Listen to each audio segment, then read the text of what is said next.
Budget आया आया है एक इकोनॉमिक क्राइसिस में।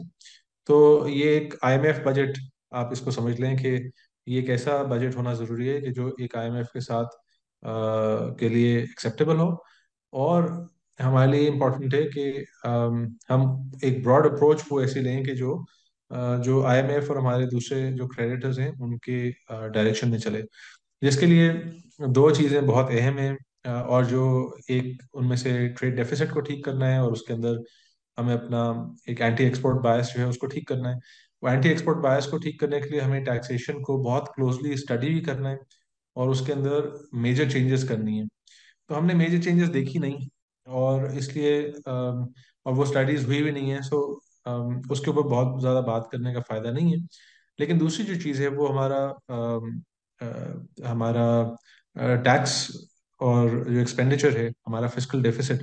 वो है फिस्कल डेफिसिट के अंदर अब हमारी हालत ये हो चुकी है कि business as usual can not work. और ब्रॉडली मुझे ये बजट बिजनेस एज यूजुअल लगा। इसके अंदर कोई बहुत ऐसी मेजर गलती आप कह लें या ये तो नज़र नहीं आई, लेकिन कोई बहुत मेजर इस्लाहात भी नज़र नहीं आई जिनकी हमें शिद्दत से ज़रूरत है।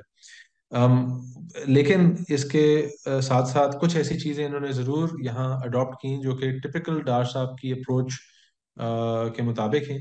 जिसके अंदर एक चीज़ है, उन्होंने एक विंडफॉल टैक्स एड हॉक तरीके से, पहले भी टैक्सेस लगे हैं, एड हॉक टैक्स लगने नहीं चाहिए, वो एक लगाया गया है।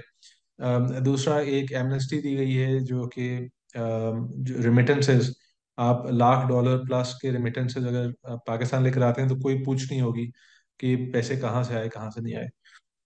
एंड फाइनली नॉन फाइलर्स के लिए टैक्सेस ऑन कैश विड्रॉल, जो कि एक उनको पुश आउट करेगी बैंकिंग सिस्टम से, बजाय इसके कि हम डायरेक्टली उन नॉन फाइलर्स को ट्रायंगुलेट करें और उन तक पहुंचे और उनको फाइलर्स बनाएं।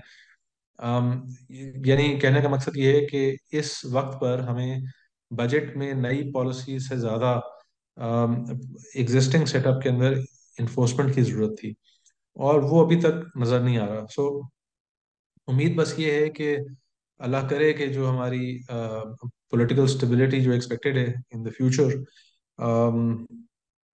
उसके अंदर शायद थोड़े ज़्यादा हम दलेरी से अपने मसाइल को अप्रोच करने की हिम्मत जो है वो कहीं से ढूंढें और उस पर इम्प्लीमेंट करें।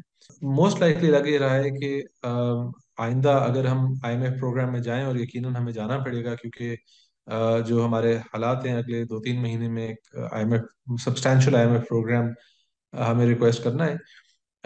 उसमें कल एक आईएमएफ की कंट्री रिप्रेजेंटेटिव का की स्टेटमेंट आई थी कि अगर पाकिस्तान आईएमएफ के साथ आगे चलना चाहते हैं तो उसको सिग्निफिकेंट चेंजेस लाना ज़रूरी है।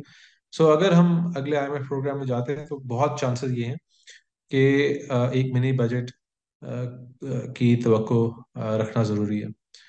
सो देखिए क्या होता है आगे। मजीद न्यूज अपडेट्स और डिजिटल स्टोरीज के लिए सब्सक्राइब करें डॉन न्यूज पाकिस्तान।